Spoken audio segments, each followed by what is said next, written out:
Hi everybody. In this second video from our unit on shareholder rights and corporate governance, we'll be talking about principles of good corporate governance. So what is corporate governance? Corporate governance refers to the process by which a company is controlled or governed. And the board of directors plays a central role in this, in corporate governance. So the board of directors is an elected group of individuals who have a legal duty to establish corporate objectives, develop broad policies, and select top-level personnel to carry out these objectives and policies. So if you think about the CEO and other sort of C-suite executives, they are carrying out the day-to-day operations of the company, the day-to-day management responsibilities. They're certainly thinking in terms of broader long-term strategy, but a lot of those questions are also dealt with at the board level. And so if you think about who the CEO reports to in a publicly traded corporation, the CEO reports to the board of directors.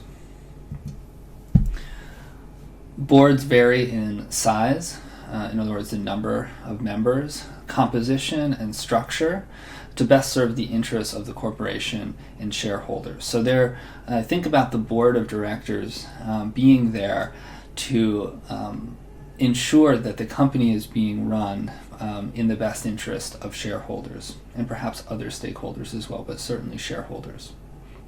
So a survey of governance practices in leading firms in North America, Europe, and Asia shows that the average board size is about 12 members. So typically 10 or 11 of these are outside directors. In other words, these board members are not employed by the firm except as board members. They're not managers of the company. So in many cases you see certainly the CEO, but also high-ranking executives within the company also having seats on the board. These would be referred to as inside directors. Outside directors are individuals who are not managers of the company. So think about this. What is the advantage of having more outside rather than inside directors? I mean, there's a trade-off. On the one hand, inside directors understand the day-to-day operations of the company very well because they're involved in them, and so that kind of knowledge is useful. However, if you think about strategy for the company as a whole, that may not be in the best interest of managers, individual managers, but could be in the best interest of the company as a whole or in the best interest of shareholders. Those are the kinds of things that the board would be interested in, but it could be a conflict of interest for inside directors who are both on the board but also have that stake in the company as managers. So there can be problems with having too many inside as opposed to outside directors. Board members are elected by shareholders at the annual meeting. Absent shareholders are able to vote by proxy. However, the process is not truly democratic, and board membership tends to be self-perpetuating. So the board has a nominating committee that typically works with the CEO and chairman. This committee develops a list of candidates.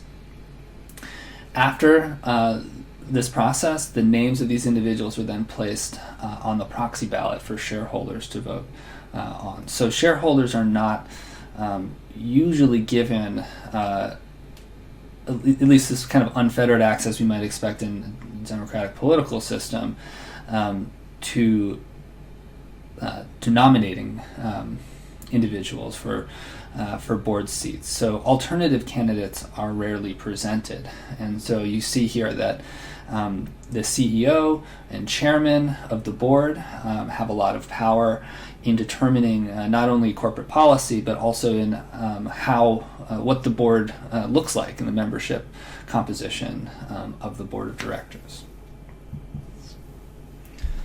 So what leads to good corporate governance? There are going to be a lot of different perspectives on this, but some of these points highlighted in our reading come from recent research and are at least a good indication, I think, of where thinking is today in terms of effective boards of directors, what makes for good corporate governance. So first, selecting outside directors to fill most positions for the problems just mentioned, to address the issues just mentioned before. Also holding more open elections for members of the board, allowing more proxy access, which means giving individuals the ability to nominate somehow individuals for the board for these elections. And so, taking some of that power out of the nominating committee and giving it to rank and file shareholders, perhaps based on certain restrictions. Shareholders who have owned their shares for a certain length of time or own a certain percentage of shares. So you're really giving that responsibility to individuals and organizations who have a long-term stake in the company. Okay.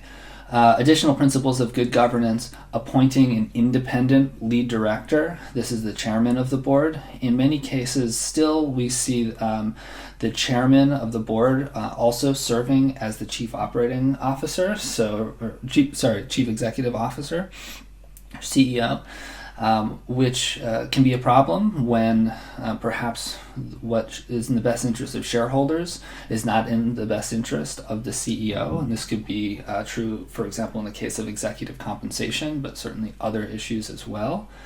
And so we see in some cases where people are concerned about corporate governance, the CEO and chairman roles are split. And we saw this in the case of Tesla, where Musk was at one point both the chairman of the board and the CEO, and then due to some problems disclosing certain information on Twitter to shareholders, won't get into that whole case, but you can look it up, Musk was stripped of the chairman title and is now just the CEO of Tesla. An additional principle of good governance: align director compensation with corporate performance.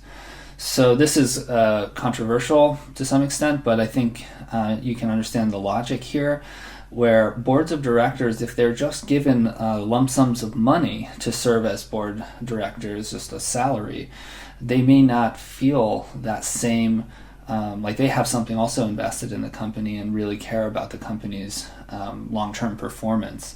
It may be that they're looking to cash in quickly on like a high salary for being a member of the board.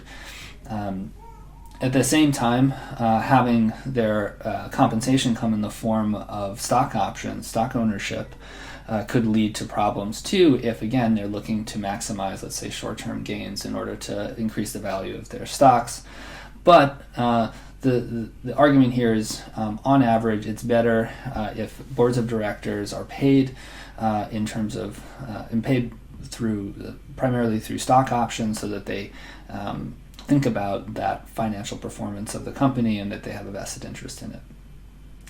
Also, that the board's performance is evaluated on a regular basis, and that shareholders have the opportunity to hold members of the board accountable.